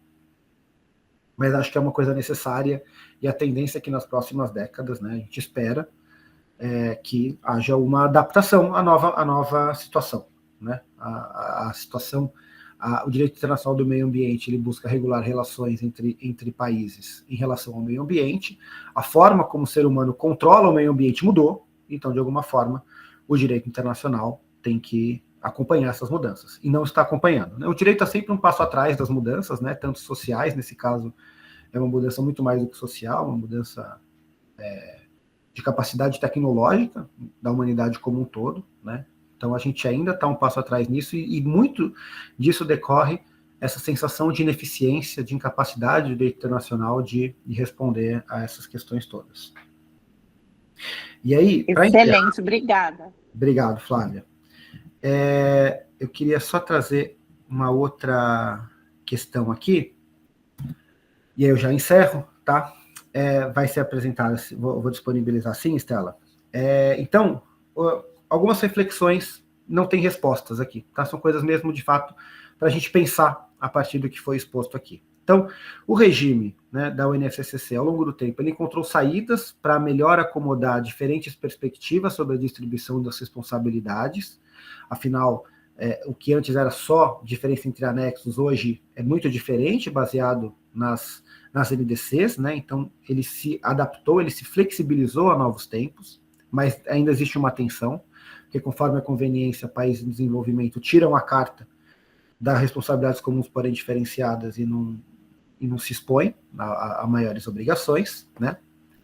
O regime da convenção, ela opera exclusivamente com base em suas ferramentas, né? Então ela tem os seus próprios comitês, os seus próprios mecanismos de mercado, ele não usa instrumentos, por exemplo, as questões unilaterais foram trazidas em Bonn agora pelas partes.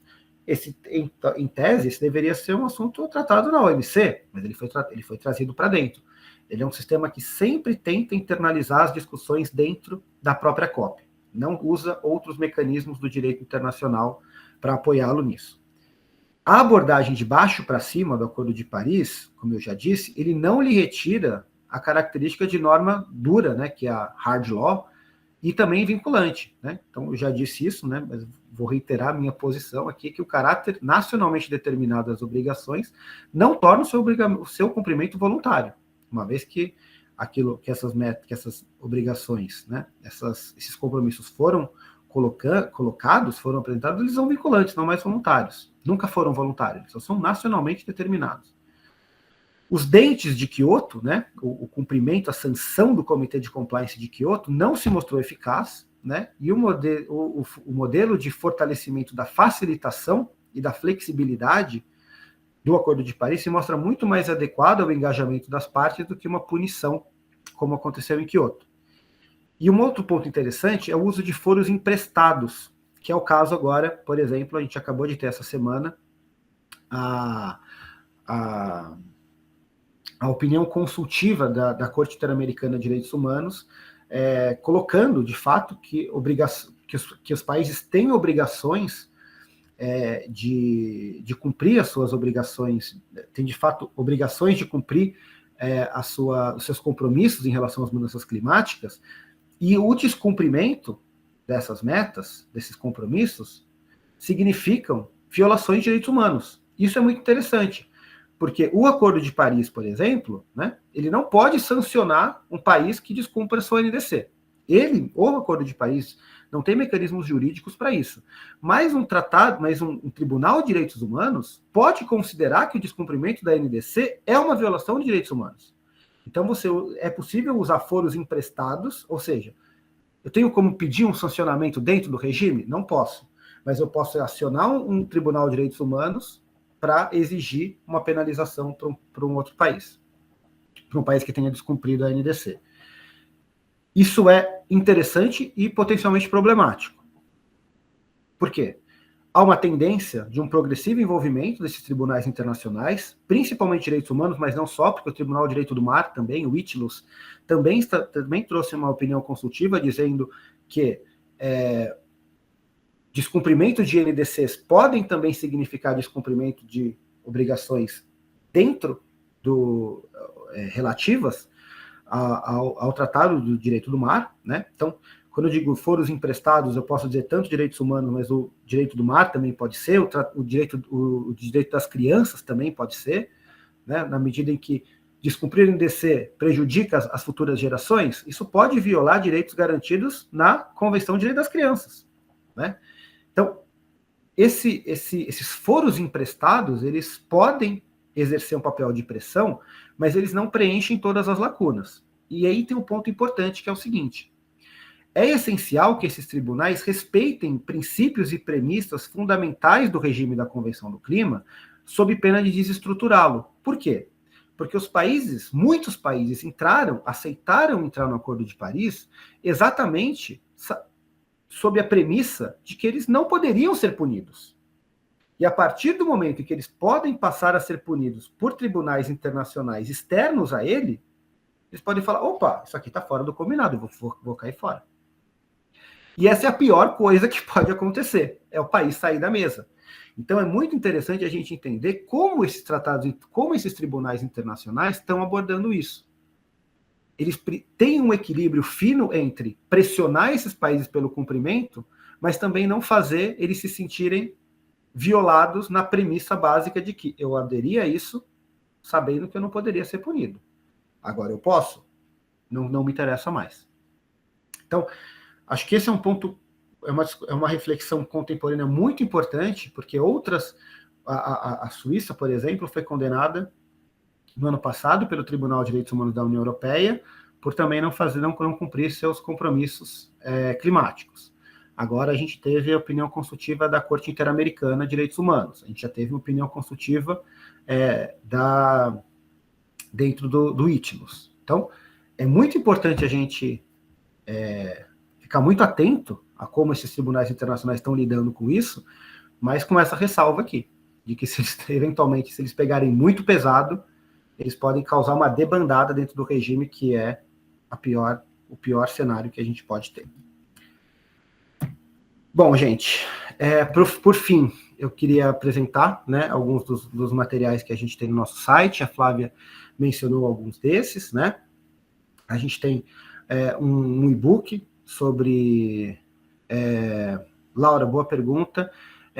No próprio site do Tribunal Europeu de Direitos Humanos, se você digitar TEDH, como Portugal é parte, né, ele é parte da Convenção de Direitos Humanos da União Europeia, ele também está em português, né, o site tem uma versão em português, então você consegue acessar ali, tem a decisão em relação à Suíça.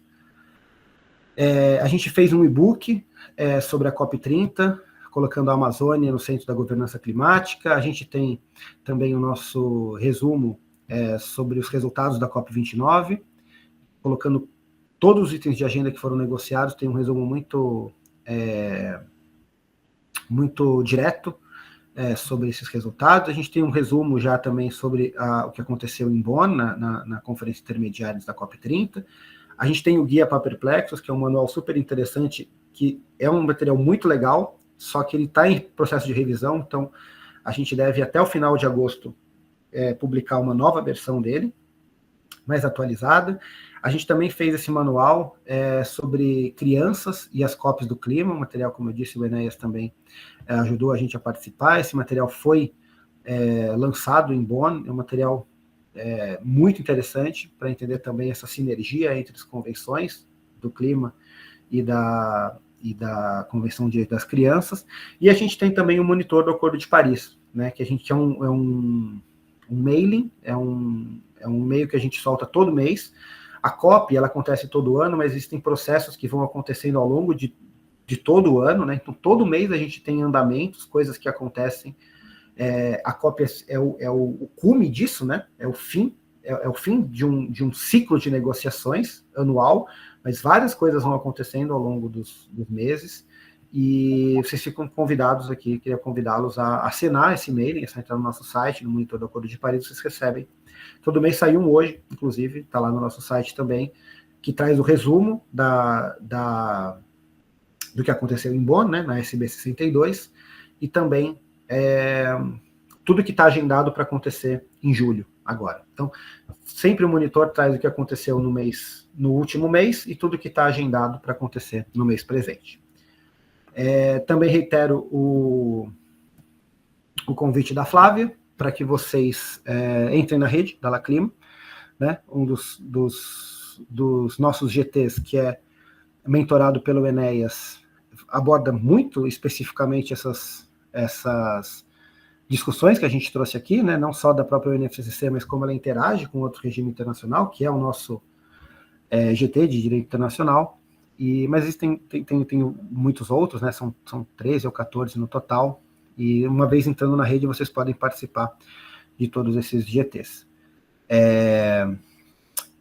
Eu, então, encerro aqui. Queria saber se vocês tiverem mais alguma dúvida, estou à disposição.